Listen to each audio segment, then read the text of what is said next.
Bad Larry. Everyone knows the Scorpion, and while some may say that Doc Ock or the Green Goblin is Spider Man's greatest enemy, I think there's a real legitimate case for the Scorpion to hold that title. Let me know who you think is Spider Man's greatest enemy in the comments below. Anywho, here is his first ever appearance in The Amazing Spider Man, issue number 20, published January 1965. What's up, everyone? I'm your host, Bad Larry, and at first glance, we can tell it is the Scorpion. The overall look is there, but it is odd seeing the blunt end of the tail and the mouth on the mask. It's kind of throwing me off a bit. I feel like the character Kick Ass took the original mask look directly from this Scorpion. I also like how Steve Ditko drew the attachment on the back. Sure, it makes the Scorpion look chubby as hell, but this was way before nanotechnology. You needed real mechanical components to make this tail work. And that shit was bulky. Peter Parker has realized he's being followed. I told you before, the spider sense is one of, if not the best power Spider-Man has. Peter Parker pulls the old switcheroo and begins to follow the follower. Spider-Man gets his first clue. If only he can tell who that phone call was to. The secret agent man heads back to Peter Parker's house, and Spider-Man creates a bat from the webbing as a distraction. This is a super cool use of Spider-Man's webbing we don't get to see very often. We have seen this scenario so many times displayed in the movies. Peter Parker alerts Auntie Old Bones and had to hide in a robe while still in his Spider-Man costume. You gotta protect that secret identity at all costs. Another day, and we are still seeing the same rigmarole. Secret Agent Man following Peter Parker. Well, Stan Lee is really dragging this out. This has to be the evil origin story of J. Jonah Jameson. This guy hates Spider Man so much, he's willing to go to the dark side to get rid of him, including sponsoring some crazy science experiment. This is just plain villainy and craziness. And on top of that, Jameson is the big boss that hired the secret agent man to follow Peter Parker around just to find out how he was getting those sweet, juicy pictures of Spider Man. This dude, J. Jonah Jameson, is so extreme. He's willing to do anything to save a buck and take Spider Man down. Peter gets a bit lucky here, or maybe Betty gets lucky. But the new dude she replaced Peter Parker with is about to head over to Europe.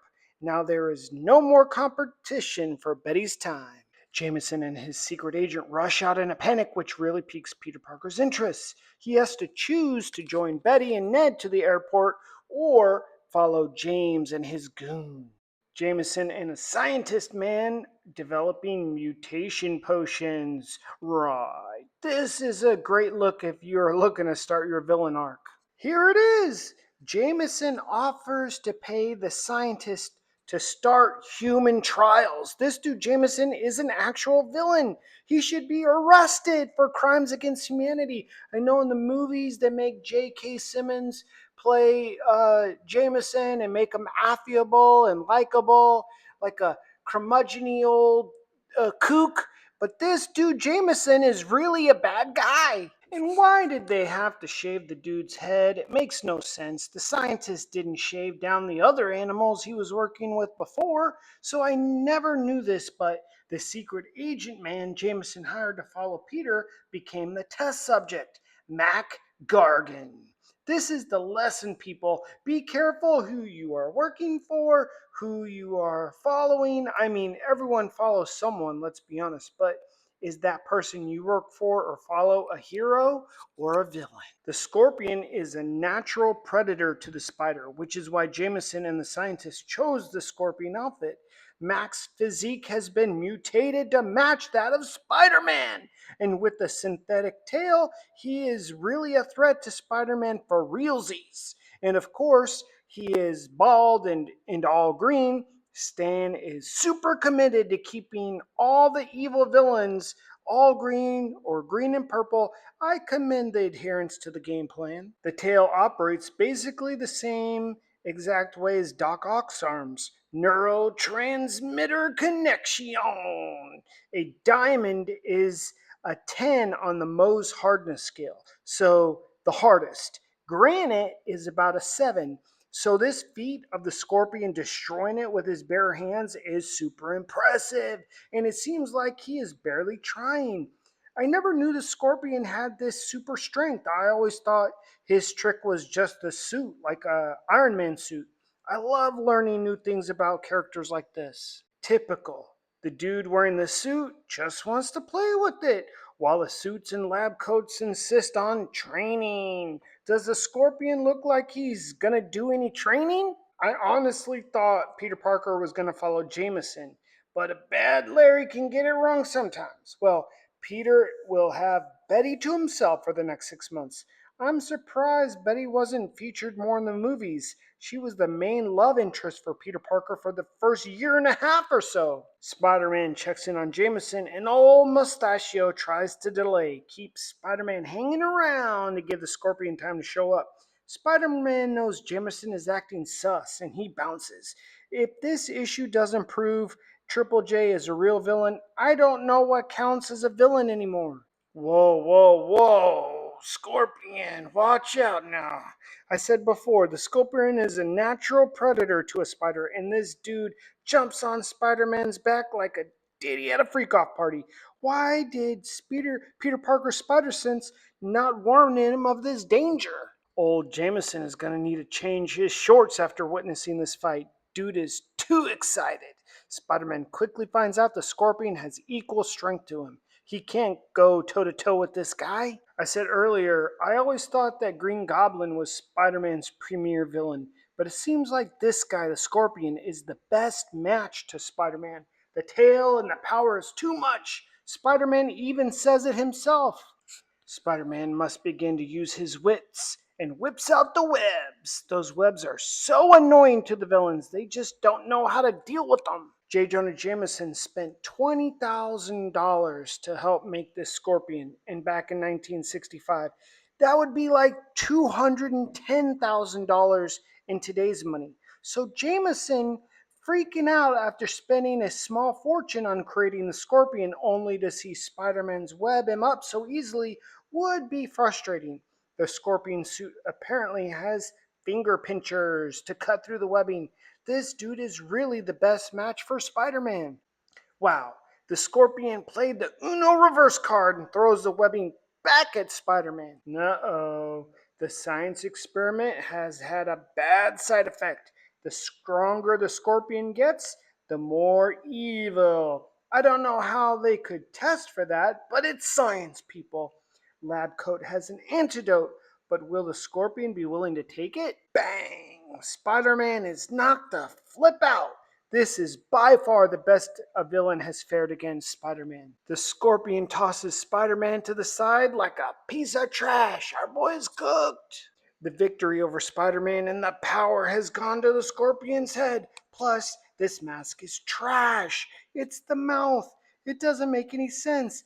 And just like the Frankenstein's monster, the scorpion rebukes his creator and goes, I'll do whatever I want, and who's gonna stop me, Ark? Jameson couldn't expect the scorpion would turn on him and become a villain, right? Come on, man. We saw the scorpion rip apart a granite stone, so opening the top of his armored van is like popping open a Coca-Cola can for the scorpion. It's lame but realistic for the guy to immediately turn to a robber. If you're willing to do a backroom science experiment for money, you are pretty desperate. So, given the opportunity to just overpower anyone, it's easy to believe these dudes immediately go to become a bank robber. Well, it's not money, it's jewels, but the idea is the same. Jameson knows he really effed up and tries to get a hold of the science guy, but the die has been cast. The villain was created. There's no going back now. I don't remember ever seeing Spider Man's suit so tore up. We see Spider Man here and forget he's only 15 or 16 and he's cocky as hell.